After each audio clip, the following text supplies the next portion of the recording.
coming into a Baptist missionary camp on the west coast of Vancouver Island, the second child of Simone and handsome Jack. The camp was called Esperanza, Hope. Tell that to my mother.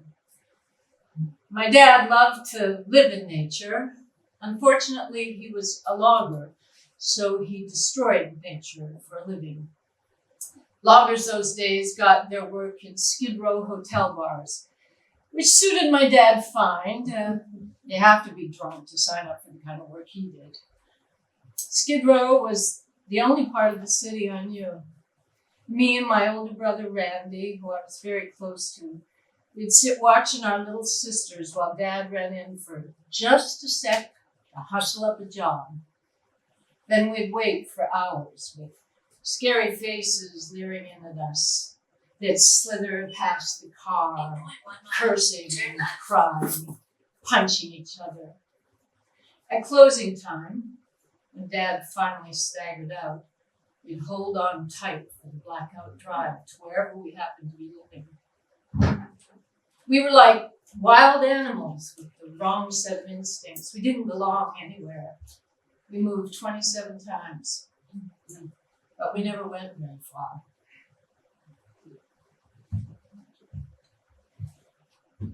I'm 15 years old.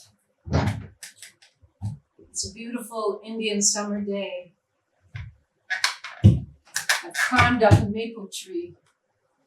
I can see the beach. Low light is glistening over the ocean. I'd like to go down and fill my lungs with the salt air, feel the smooth rocks under my feet, but I can't move from this tree.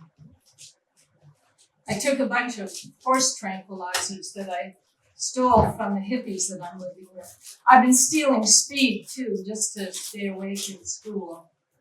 Now I'm supposed to be at work. Brian's driving, but I'm not going to make it. Last month, I went into the city by myself to buy some fabric for my boss to make curtains for him. The only place I knew was the Army and Navy down on Skid Row. Something bad happened. It was violent. A man sees something beautiful and has to spoil it, like men do with the forest and the ocean, except this was my body.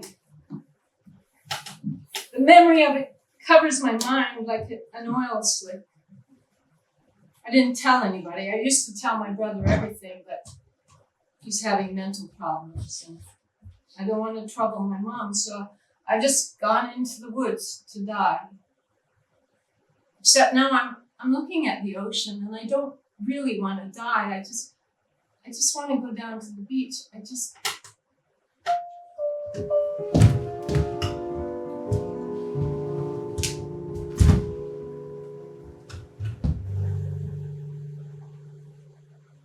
My legs were numb.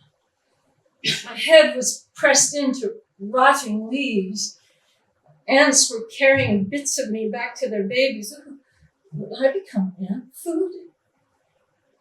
Will the crows eat my eyes? My mom was above me in a cloud. I thought I might be in heaven. And then she said, "How you feeling, Barb?" No one would call me Barb in heaven. I was in the hospital for a bit. Quit school, 10th grade, got fired. Just felt like my life was at a dead end. And then one day my old English teacher showed up. He had started a theater company, and he wanted me to play the lead in a Tennessee Williams play, Suddenly Last Summer. I couldn't imagine why, but then I started to read. Catherine Hawley had been put in a mental hospital. Well, by that point, my brother, Randy, had been put in a mental hospital too. I think he just couldn't live up to the manly expectations of handsome Jack. I felt his pain. I felt Catherine's pain and confusion. Were all of us children in a vast kindergarten trying to spell God's name with the wrong alphabet blocks. It was my truth inside somebody else's words, a safe way to express myself. We took that play to the Provincial Drama Festival, and I won Best Actress.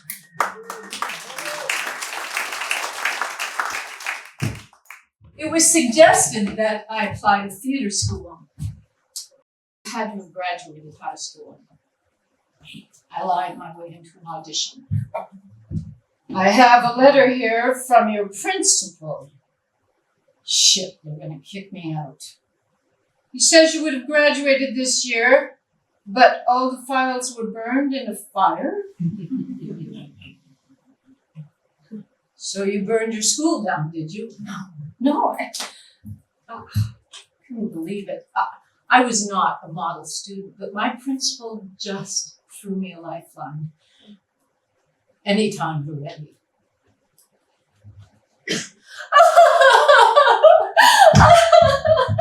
They had devoured parts of him, torn bits of him away, and stuffed them into those thin, empty, gobbling black mouths. It was a little over the top. Very passionate. Do you have something on the funny side? Just the death scene from Romeo and Juliet. Thank you, Barbara. I got in. The theater company raised my tuition, and they set me up with this family in a nice part of Vancouver. And all I had to do was like housework in exchange for room and board. And at school, I was learning how to speak and move on stage and sword fight and do mime and yoga and plays. Just playing. A word came to me that my brother had disappeared from the mental hospital. I thought maybe he had taken the ferry home and jumped off, drowned. When I was acting, I could just leave everything behind. One of my teachers at school, who used to cast me in all the great roles, he invited me to join his theater company, and seeing as how I didn't have tuition for the next year, it was another lifeline. So, over the next 5 years, I did 25 plays. It was like school without a net, just glorious. Towards the end of that, my brother reappeared. His mental health was worse than ever. His face was gaunt. His eyes had lost all hope. I wanted to help him, but I could only help myself. I had to leave. I got a play in Toronto, out east, and I packed up all my belongings and put it in my car, and I was going to drive over to my mom's place and give everything to Randy. The night before I left, I had a dream where I stabbed and killed my brother. I woke up and my car was gone. Some little shits had taken it for a joyride and ditched it. So, at 5 a.m., it's pouring rain. I'm wrapped in a sleeping bag on a bus on my way to an impound station on Skid Row. Some drunk puked a little too close to me, so I gave him my sleeping bag. I don't mind drunks.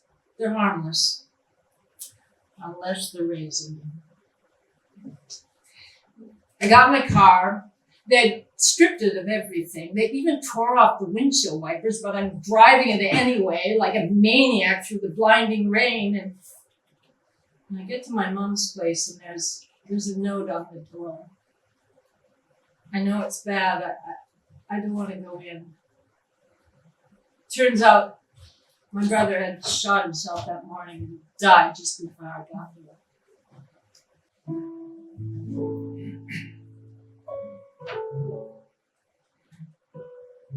I asked for an open casket even though I'm afraid to look at what's inside, but Randy would dare me, and I can never pass up one of his dares.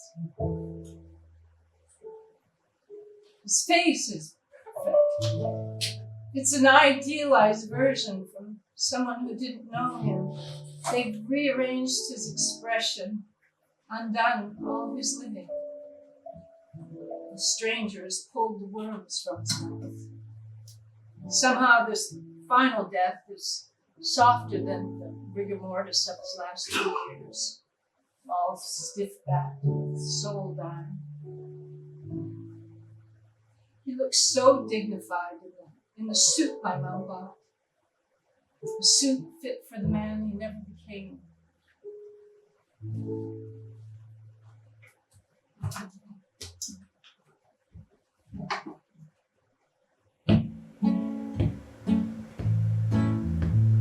Dark windows, broken sidewalks, a rain, stormy dawn. Before the morning breaks on me, hoping I'll be gone. Going to a brighter place, I hope I find my way. But hope feels more like grieving. Maybe it's the rain. Misfits in the morning, down the skid row lane, wasted from the night before, huddled in the rain, looking for a rainbow in a sky that's always gray, hoping that their luck will change if they stay another day. Goodbye, stranger, my best friend. All our happy trails have come to this dead end. I'll be back, but I can't say when. And even though it makes me blue, I still miss the rain. Oh, I still miss the rain.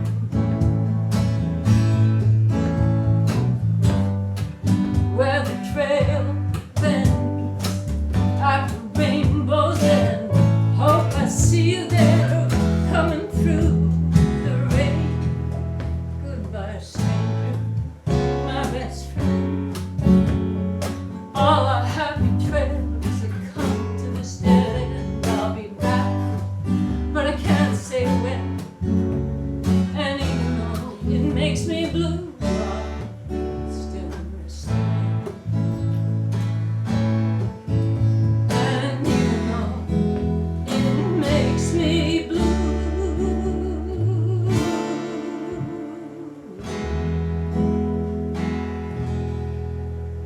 I'll still miss the rain.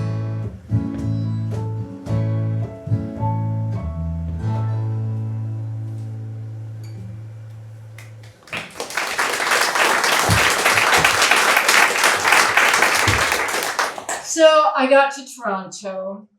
Note to self, if you're going to be a week late for rehearsals, you should tell the theater. I got replaced. I had no job, no money, no friends. I found a bicycle in an alley. I fixed it up, spent my days pedaling around the city.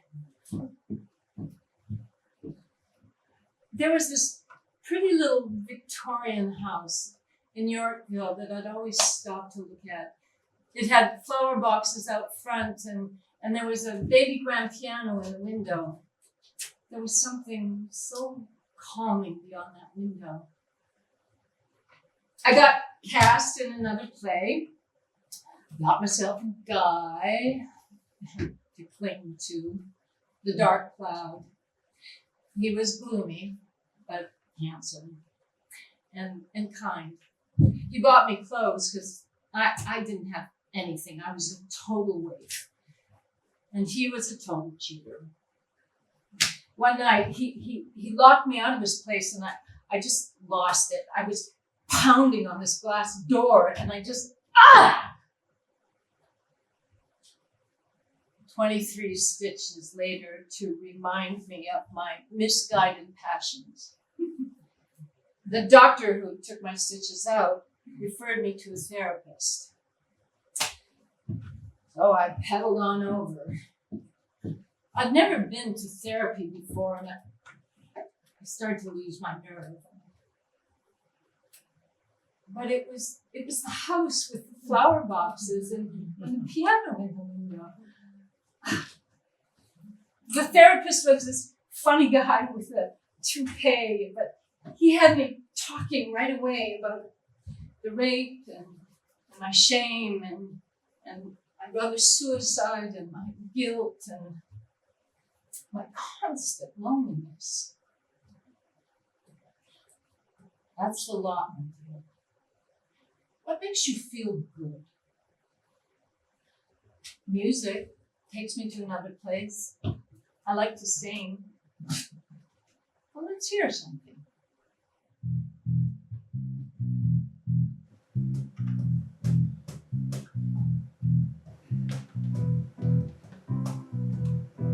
Do not touch me. Do not hurt me. I was gentle, but now I bite. I can't be cool. Got no ground. I'll bite off your nose just for spite. What was I thinking? Was I thinking when I fell for your stupid lie? It wasn't kindness, it was blindness, and you can't look in my eye. This is nothing, you mean nothing. Your whip gets stuck in my teeth when there's no heart and no passion. When must rise to the feet. What was I thinking? Was I thinking? Do I ever think at all? As I sit and count my bruises, was the climb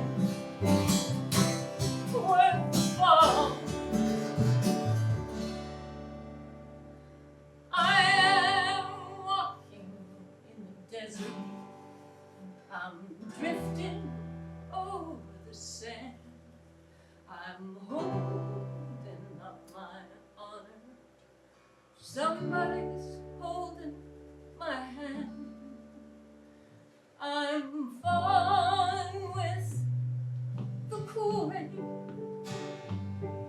I'm fading into the sound. I'm mixing into the texture of the tree and the rock and ground. I'm holding the hand of my brother. He's painting a poem in the sky. I'm dancing in the moonlight. I'm waving somebody goodbye.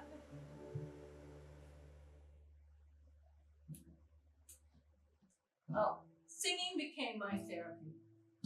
You just have to tune this little guitar.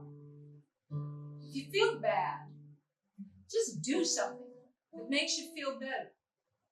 Like on a sunny day, I asked the therapist if we could just go for a walk. So we're walking in the park, and he's asking me if I've ever felt loved. And I tell him, no, I think I just have a jaded heart. And just then I see something in the grass. It's a heart-shaped piece of jade. You have to wonder when things like that happen, right? I started to just get this longing to go someplace far, far away, and abracadabra, I get a movie shooting in Israel. It's my first leading role, my first time abroad, after 4 nights wide awake in my Tel Aviv hotel room. I go down to a little shop thinking maybe some red wine will help me sleep. So I muddle through the shekels and the Hebrew, and as I'm leaving, the paper bag breaks. I'm pouting over these shards of glass in a red puddle. And, the owner comes over and gives me a broom and a dustpan. Mumbling away, and then some old man walks by and says something to me in Hebrew. What did he say? He said, at least it's not mine.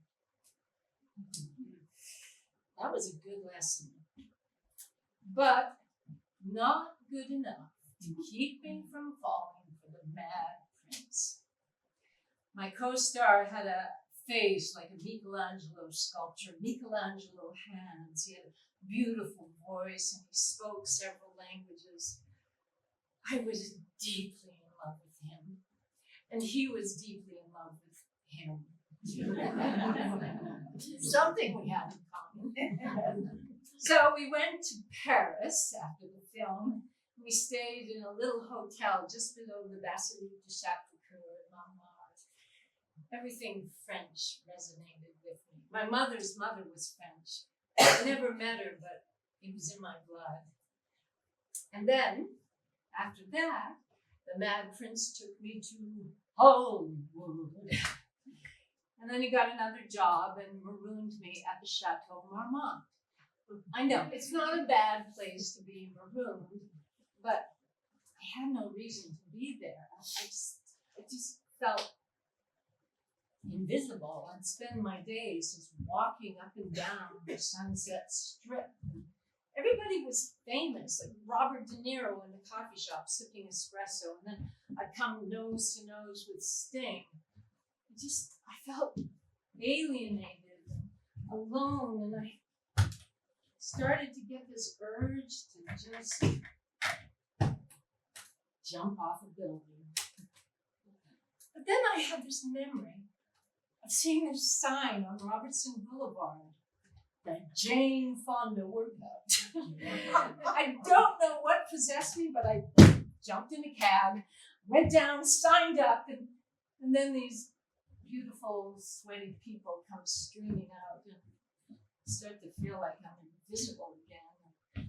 And then I hear, I like your boots.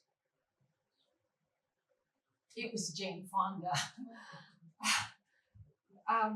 But thank you, I got them in Paris. Oh, êtes-vous française? No, my grandmère était française.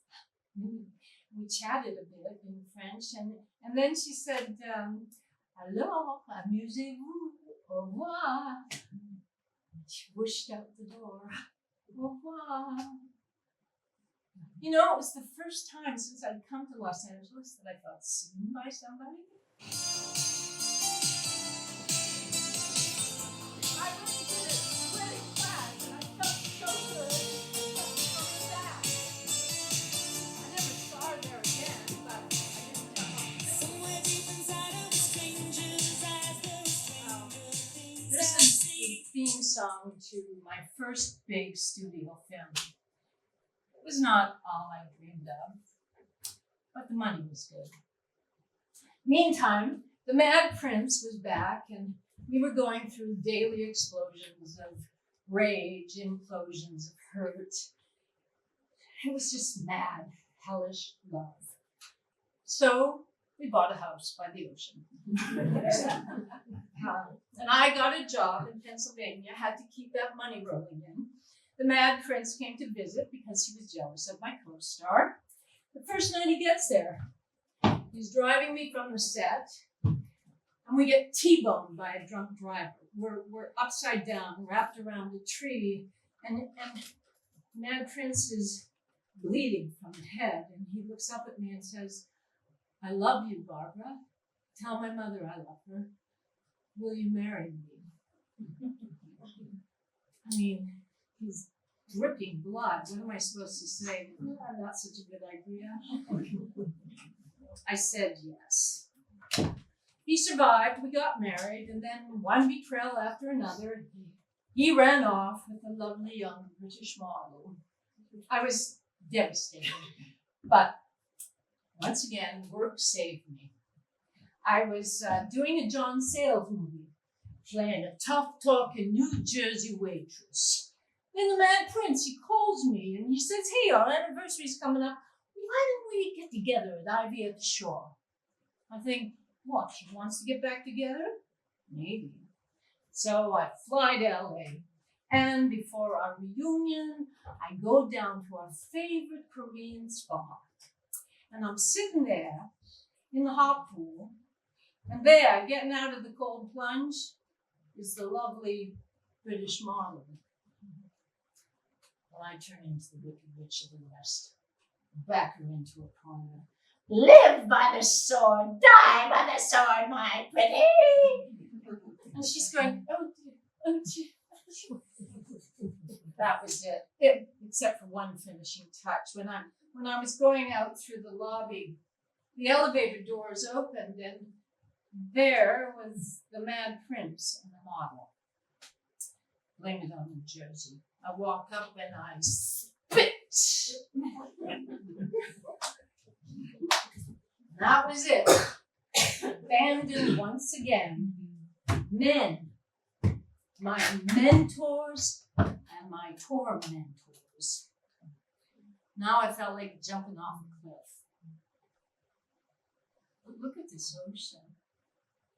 Look at this beautiful place I live in. I am so blessed. Why would I ever abandon myself? I am woman, hear me roar. Or something like that.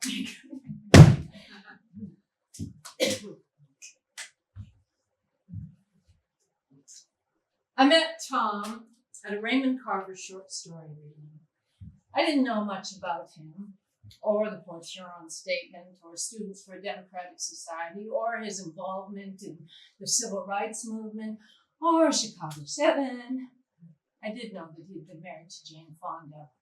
But afterwards, after the reading, I was sitting with a group of theater people, just spellbound as he broke down the current political scene. He was quick-witted and funny. His hands were very emphatic and square and utilitarian, but sort of dignified. He had this bow-legged walk, and grounded, ready to spring into action. He just radiated confidence and strength. He was different. Later, I was driving away, and he suddenly appeared through the fog on a bike, like inches from my headlights. I almost killed Tom Hayden. I was going out of town for work, and he invited me to stop by on my way to the airport. When I got there, he was elbow deep in the dirt, planting lavenders. A look, I believe, was staged to impress me because I never saw him gardening again. We sat in his tree house, and he told me about a class he was going to be teaching on deep ecology, a comparative study of different religions and how they viewed the earth. I told him about my dad, Handsome Jack, who knew everything about the cycles of nature and loved to live in the wilderness, but destroyed it and himself to make a living. My dad had broken his back, wrenched his fingers, ruined his knees, busted his teeth, all for the logging industry. And what did he have to show for it? Just a lot of injuries and battle stories told over too many months of beer. Tom shared that he was a year sober. Suddenly I felt this kerfuffle. A squirrel had tangled in my hair and scampered down the rail. Tom said, "That's a sign, you're my nature girl." He loaded me up with books, Emerson and Thoreau and John Muir, and just what you want when you get on a plane, right? I didn't know the term deep ecology, but I understood it innately. It's just my life had just been about getting through my childhood and my teen years and getting my next job and paying the rent, surviving. Suddenly I was thinking about the survival of the earth. I started to link the ravage of my life with the ravage of the earth. The personal became political. And Tom and I became a couple.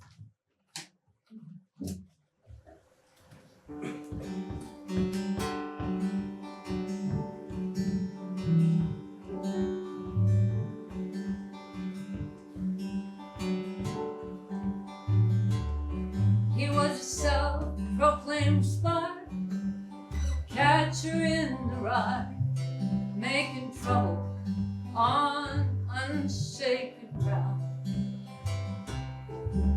A suited up rebel, out to be devil, the powers he aimed to bring down. I remember that night when he stopped on his bike and we shared our love of wild things. I have to confess, it's when I liked him the best. Oh, the outlaw with tattered wings. He was always in flight, the first call of the night from a troubled man needing a hand. He stood up to the bastards, all the disasters. He stood up till his legs couldn't stand. I remember that night when he stopped on his bike and we shared our love of wild things. I have to confess, it's when I liked him best. Oh, the outlaw with tattered wings. If you write of your heroes, should you try to be true? Tell all or nothing at all. I have to confess what I love about Tom best. All the secrets I swore not to tell.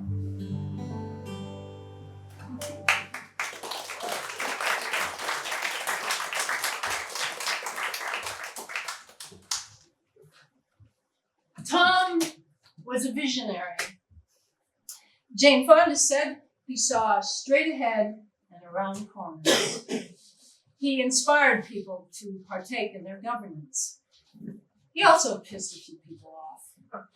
Among them was a stalker who had been apprehended armed to the gills, and he had just been released from prison, so the Senate provided a security detail to keep Tom safe. It was during this time that a man sleeping in a truck outside Tom's house was observed. Yeah, would that be a blue Dakota truck with British Columbia license plates? Yeah, that's my dad. Dad was sitting side saddle in the passenger seat, having his first smoke of the day. Nice to meet you, Senator. Oh, please call me Tom. If I was a senator, I would insist on never being called anything but. Listen, I appreciate camping here, but if it's any trouble, I'll just go down to the beach. That's no trouble at all, Jack. Why don't you come in for coffee? I'm all coffeeed up. But I could sure use a hot bath. Took one in the Salinas River yesterday. I'm still feeling the chill. And mindful of the drought, I'll just reuse my bath water to rinse out my clothes. It's your lucky day, Jack. We have a washing machine. And listen, if you need any heavy lifting, I'm available, say $5 an hour. I'm sure you're worth more than that, Jack. I don't know. My dad was feeling down in the dumps because his last marriage had gone to the dogs, but not before she had racked up his credit card bill. Now he was broke.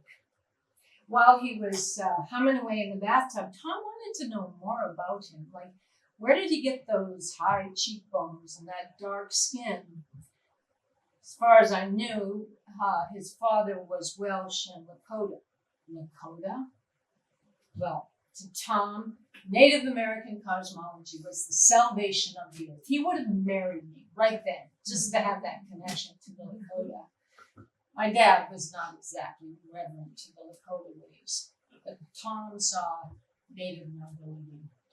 He set him up in his laundry room with a futon and an old TV on top of the dryer. Dad was absolutely fascinated by the Jerry Springer show. He said it gave him the clearest insight into American culture. He would sit watching it with Tom's housekeeper while she ironed and then share cigarettes. Then he fell in love with Tom's dog, Travis. Then he found himself a weed dealer and he was set. There was a homeless guy down in the corner that Dad would swap stories with about the Korean War. Oh, he just made a few missteps in life and found himself without a place to live. It's been downhill ever since. Then he invited the guy home for a shave and bath. The guy was a sad man, but Dad could relate. He took a clean shirt and underwear and pants out of Tom's laundry, passed it through the bathroom door, and the guy splashed around for over an hour. He emerged with years of shame just washed away. He left a pile of junk at the corner and we never saw him again. Dad had no sense of propriety when it came to other people's possessions, you know? Tom would say, "Is that another one of my shirts your dad's wearing?" Tom was not attached to clothes, but he needed a clean shirt every day. He was a senator. So, to steer Dad away from his closet, Tom laid out his many ties on the stairs and invited Dad to take his pick. Soon, every daytime drinker in the neighborhood was sporting a Tom tie. Even the Vietnam vet down at Lincoln and Rose was wearing one. "Hey, Jack, ask him if he's registered to vote." Yeah. And one day, I just find an up before dawn note saying, "Dear Barb, it's always a pleasure to indulge in your generosity. My thanks to Tom. P.S. I hope he doesn't mind. I've taken his dog to be my road buddy." That's my dad. I got a movie shooting on Vancouver Island. Themes of redemption, lots of nature. The fragile beauty of Indian summer when the leaves are at their peak, but in an instant will die into the wet gray salt of West Coast winter. I was spending time with my mom after a very long absence. She'd never gotten over my brother's death. She was in the house when he shot himself. "I can't cry," she said. "My tears are stuck here." My mom just carried around all that stagnant grief. I got the idea to do a reset with her.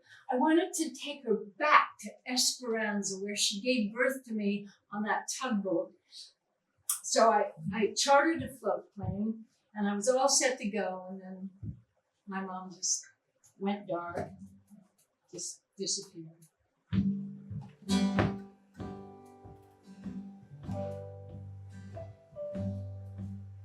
The phone keeps on ringing. I know that she's home. She never goes up. She's always alone. I'm just checking in. There's not much to say. Just trying to stop her from fading away. Let's pretend that we're close.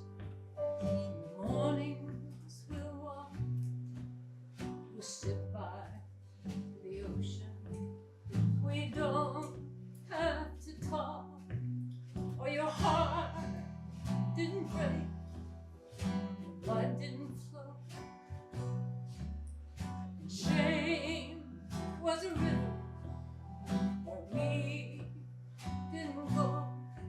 Let's pretend you spoke French and went back to the town where your mother was born, father went down. Dis-moi que tu m'aimes on a French battleground.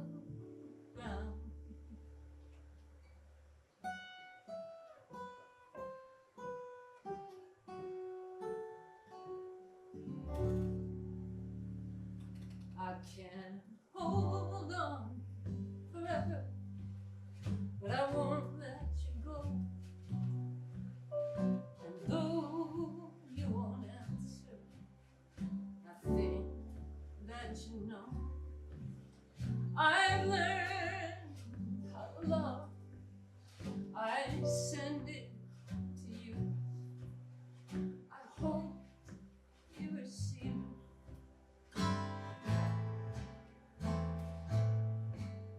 It's the best I can do.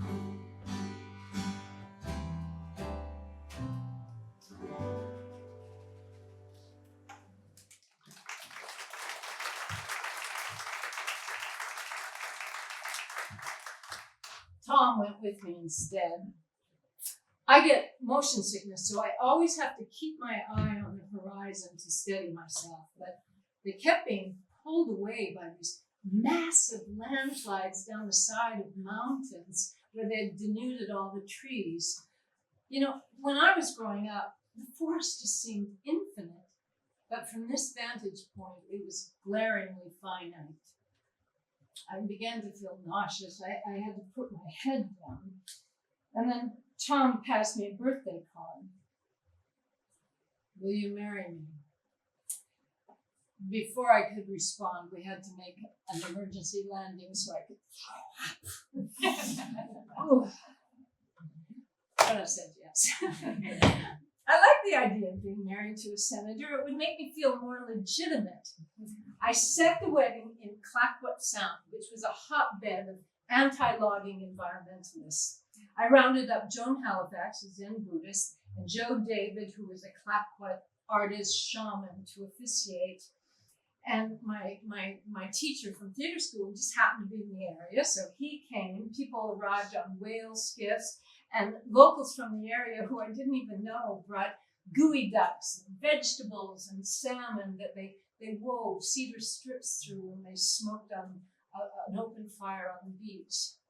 My dad was high, happy as a clam. My mom was miserable. Why can't you do anything in a normal way? You know, like I had the most normal role models. I sang my wedding vows, which I will never sing again. The next day, Tom went on a father-son trip to Alaska before his son went off to college, and I stood on a massive blockade to stop logging trucks from going into pristine forest. That was our honeymoon. Pretty much set the tone of our marriage. My next birthday, I got arrested, chained to the headquarters of GTE to demand they stop using old growth trees to make yellow pages. Tom was very proud. The next time I saw my dad, it was in the hospital. His cancer was so inevitable. All that red meat and alcohol and cigarettes. They've neutered me, he said. It's kind of like losing a beloved dog that bit small children. All they did was get me in trouble. Turns out my dad had 9 kids. 2 of them I'd never heard of. He reminisced about hopping the boxcars when he was working his way west, you know, on the pipeline, the railroad, the copper mine, then in the bush felling trees, then booming, and then on the tugs. You know, the harder the work, the more bones he broke, the more noble it was. It was because of his work that people had homes to live in. Not that he ever had a home. Tom got the grand notion to take us on an odyssey to the Black Hills of South Dakota to find Dad's relations. Dad said, "I'll go for the buffalo." We met a cousin in the Snaky River, and then we were going to the Crazy Horse Memorial, and the guy counting heads took a look at Dad and said, "Oh, sir, are you Native American?" And Dad said, "Yes." He said, "Well, then it's free for you and your family." "Oh, that's the first time it ever paid to be Indian." We went to Pine Ridge Reservation and we met Charlotte Black Elk. She took a shine to Dad and invited him to the most sacred ceremony for Sundance. There was not a hope in hell. Dad was going to go dance with half-naked, half-starved vision questers tearing open their flesh under a blazing hot sun in a blood sacrifice to Mother Earth. But I would. I followed those people to Devil's Tower. The dancers were singing and rattling and keening their invocations to Wontontonka in a blur of eagle feathers and buffalo hide. They danced for strength, to fulfill vows, to atone for misdeeds. Then there were sharpened shards, buffalo bones, pierced through the sinews in the backs, and those shards were attached to 6 buffalo skulls. Then they would drag them until they tore the flesh. Yeah, women don't do that. But you can give flesh offerings. So I stepped up to have my skin lifted with the pin and then chopped with the scalpel. 4 cuts on each shoulder, one for every member of my family. Charlotte Black Elk said, "Sundance is powerful medicine. We'll see." And sure enough, Dad's cancer went into remission. He was back in LA and he was feeling spunky enough to bring home a friend from the dog park. She was a little younger than me, had black eyes, black hair, chalk white skin. She was kicking a heroin habit and Dad was going to watch over her. A little bit like the fox guarding the hen house. I couldn't imagine what this rich Beverly Hills girl was doing with a broken down old logger in our laundry room. But soon enough, he took her to Canada and he married her. They got an apartment, and as soon as the ink was dry, she kicked him in the doghouse. He called me up and said there was an old fishing trawler that he'd like to fix up and live on, so I bought it for him. It was during this time that Tom was running for mayor of Los Angeles. I was doing my best to be a good political wife, but he was not doing his best to be a good husband. We'd hit a rough patch.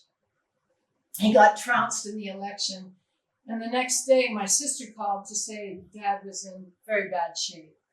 And then the next phone call was a job up in Vancouver, so I shot on up. It was June. Dad figured he had till August. The wife took him back in, depleted him of his morphine, then dumped him at emergency where he went into palliative care. I begged him to divorce this woman so that Mom, mother of most of his children, would get his pension.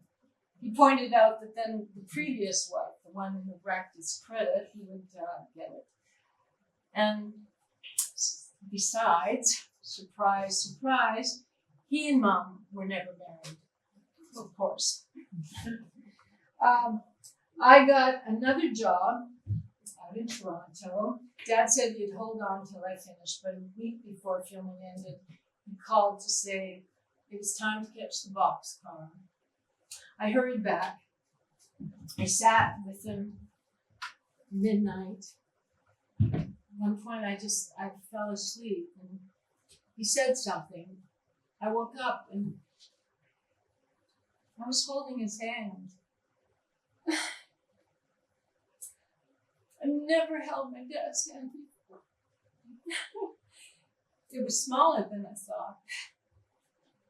Then a nurse came bustling in and she was changing his IV and checking his pulse and she got all teary. Oh dear, your father's died. Oh, he was such a devil. Always giving me candy when he knew I was trying to lose weight. His funeral was being held the same day as the funeral in the movie I was doing. The director said he would get a double to play me. So I had to get something to wear. I hadn't packed for a funeral when I left LA, and the one black dress was being worn by my double. All I could find was an awful polyester pantsuit. Put it on, flew out west. The smokers outside the chapel looked more like a Salvation Army bread line than a funeral party. Tom was waiting for me at the door. I'd asked him to come up and do the eulogy. Never seen you in red before. He took my hand, we went in. My sister was wearing a black silk jacket and pants that I passed on to her. My mom was wearing an elegant beige coat that I gave to her. The wife was wearing a handmade hat that she stole from me. When Tom got up to do the eulogy, everybody hushed. He lauded Dad as a character out of a Kerouac novel. Though his work was becoming obsolete, men like Dad could never be honored. He elevated the whole event. I looked over and saw my mom have a serene smile on her face, remembering happier times, maybe fire season when Dad was off work, and we'd all go down to the beach and Dad would swim way past the horizon and Mom would be waiting on shore with a towel to dry him off, and then they'd sit on the beach close together like teenagers, Dad puffing on a smoke and Mom wiping buttered bread on her legs to quicken her tan. She could only have this moment of loving Dad without him around to mess it up.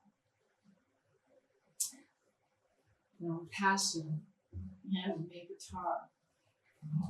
God said I would sing.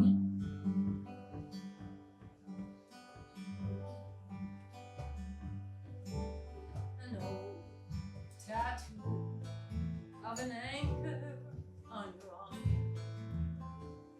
Never kept a man like you from drifting. Staying home is just too hard. You made your family in the bars of the dawn and working as the fog was lifting. One more story, one more drink, one more lady to win over. Come the morning, there will be another ship to sail and an ocean to forgive you. The exes were all sniffling. It was absurd, me sitting up here. They were all wearing bits of my clothing, like disembodied parts of me. And here I am in this crappy suit, character's outfit. Outside, the divvying of the ashes was going on.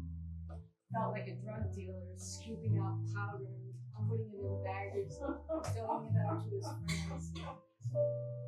My mom went out on a boat where they threw the rest of the ashes. She said they came back and stuck in her throat, along with all her uncried tears. A few years later, I was back on Skid Row. This time, I was doing a location scout for a film I'd written. I was taking pictures in front of a convent where there was a grad line, and these two people came shuffling by. This woman had a lopsided platinum wig, skinny indigenous guy doing the junkie shuffle. Put my camera lower. The woman looked up at me. Something about that face, chalk white skin. She sat down on the curb and kept staring up at me. The director I was working with said, "Oh, the poor thing, she thinks she knows you." It was my dad's last wife.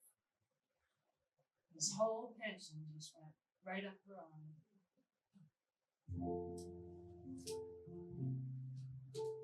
I dreamed I was walking at the edge of the earth. I could see the curve of the globe, and there were bleachers with people sitting watching the sky. And then suddenly this helicopter appeared. It was just plowing through the heavens. It started to go out of control, and then these two little figures crawled out and threw a golden orb. And then the helicopter exploded. People were cheering, and I kept watching this golden orb spinning across the sky. I got below it, and it was a baby. I kept running, and it landed in a field in this young girl's arms. She held the child out to me and said, "It's for you." I knew this was a prophetic dream, but what? An adoption dream. I started the process immediately. Christmas Eve day, I got a phone call from this young girl. She was 5 months pregnant. She had a 16-month-old. She was white. The father was black. There was just something about her voice. She wasn't with the father. She was the one. Mid-March, we got the call. Tom sat in the waiting room with her other baby, and I was in the delivery room holding her hand. Her mother was holding the other hand. At 2:29 a.m., the baby emerged. I cut the cord and called him Liam.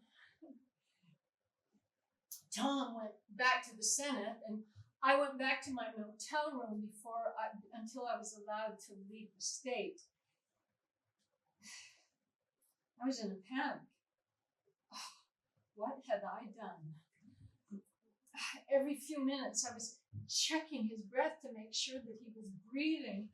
I couldn't eat, I couldn't sleep, and I had all these bottles that were dirty, and I put them all in a dinky little dishwasher in the corner of the room, and it must have been a swish and turn. I fell asleep, and I had this dream that he dissolved down in the brain, just disappeared. I woke up, and the baby was wailing, and the room was filled with acrid black smoke. The nipples had all fallen on the heating ring and caused it to short. They put me in another room, brought me new bottles, and then the birth mother called and asked if I wanted to come for dinner. I was eager to get out of there and have something other than stale cornflakes. She lived in this cramped little apartment with her mother and her son and her new stepdad, who was a pipe fitter in a nuclear power plant. He stuck a radiated finger in Liam's cheek and said, "Looks like you got lucky. Not a bad complexion, not too dark." We sat watching the news with our TV trays piled high with pork chops and mashed potatoes. There was a clip on about how black workers were marching across this bridge had walked out of work demanding equal wages to the white workers. The pipe fitter said, they don't want to work. They're just looking for any reason not to work. Lazy, lazy, lazy. Like her guy. Oh, look at her. She still loves him. Listen, don't get me wrong. But her guy, he's a real, and he dropped the N-word. That was a gift. All my fears just evaporated. I knew why I was there. I picked that baby up and I held him close to me. In that moment, I became a mother.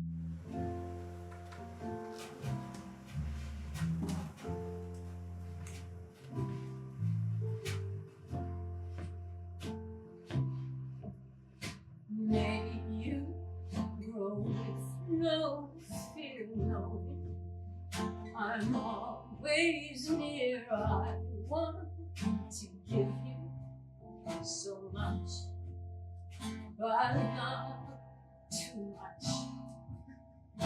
I want to be your first touch, be the voice that you hear when you're trembling with tears. I hope you like dogs. You'll be my reason to sleep when I can, and to keep my eyes open with you. I love you long as I can. My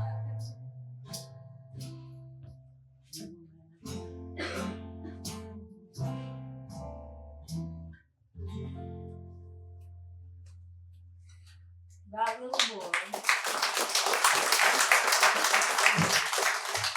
That little boy was the biggest blessing of my life.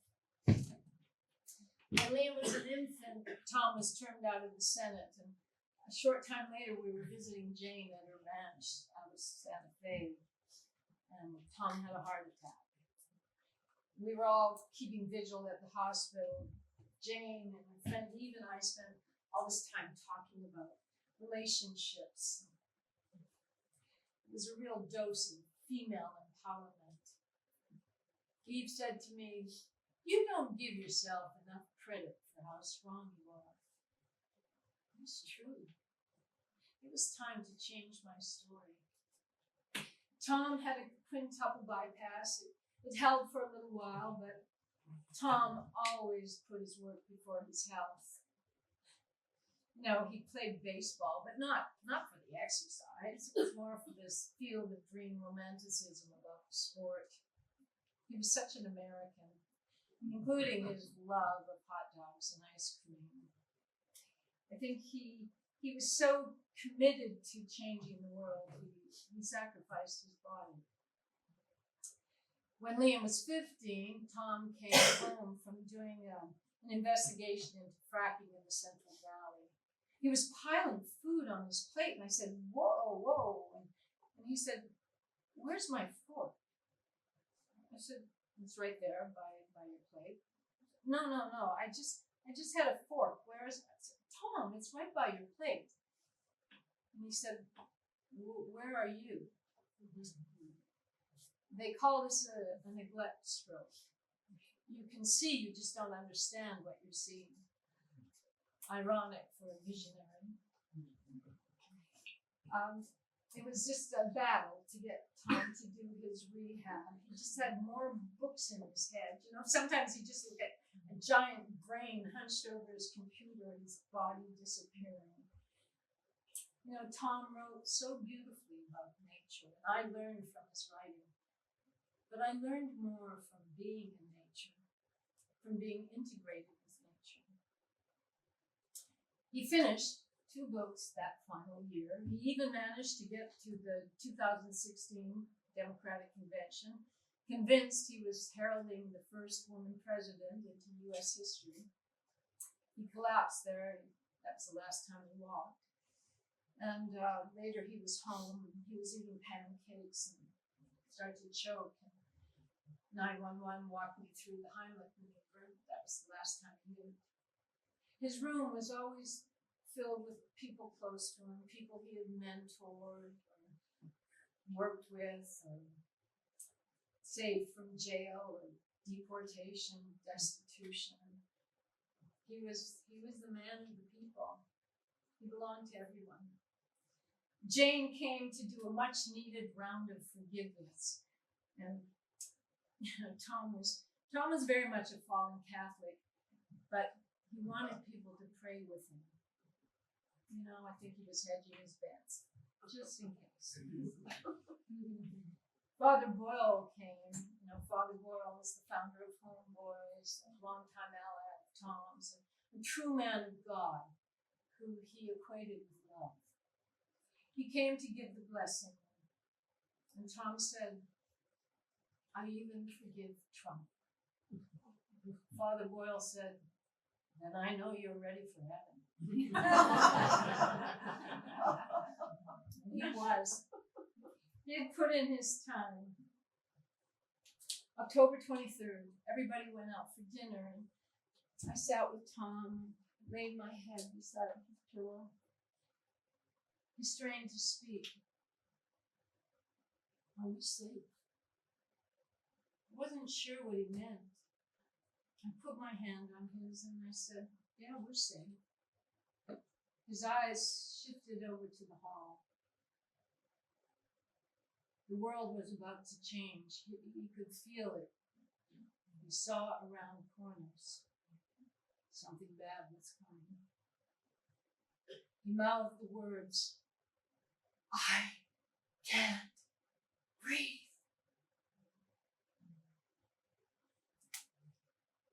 There have been 3 events that brought profound changes in my life when I was holding the hand of someone dear to me. When my dad took his last breath, all the resentment and blame I held for the woes of my childhood just fell away.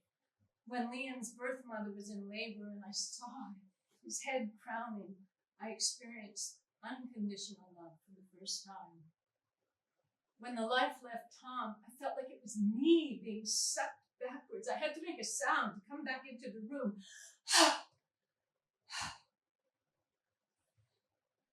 Along with my own grief, I felt a collective grief for all the people whose lives Tom had changed. President Obama wrote me a beautiful letter. The last line of it reads, Tom's spirit lives on in the generations of young people who have been guided by his commitment to that most American of values. The people who love their country can change it.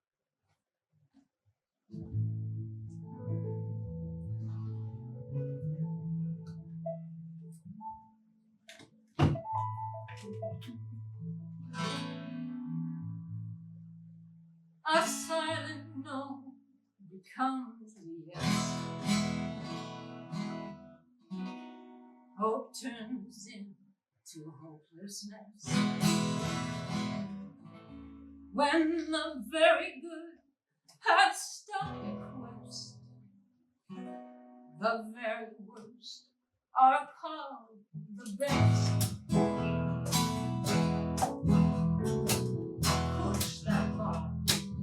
Push that rock to the top of the hill.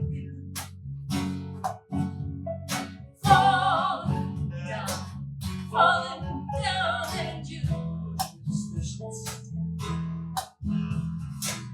Push that rock. It's all that you can do when you know that rock is rolling.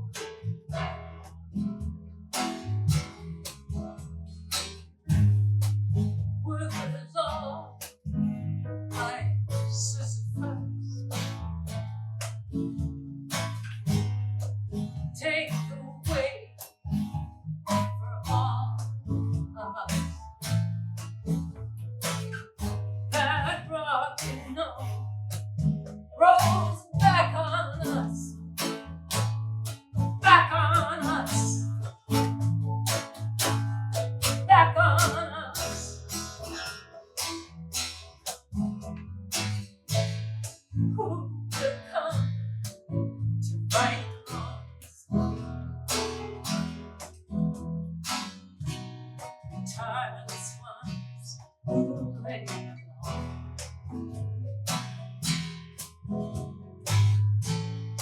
And while they were racing this song, because that rock has made them strong. Push that rock to the top of the hill.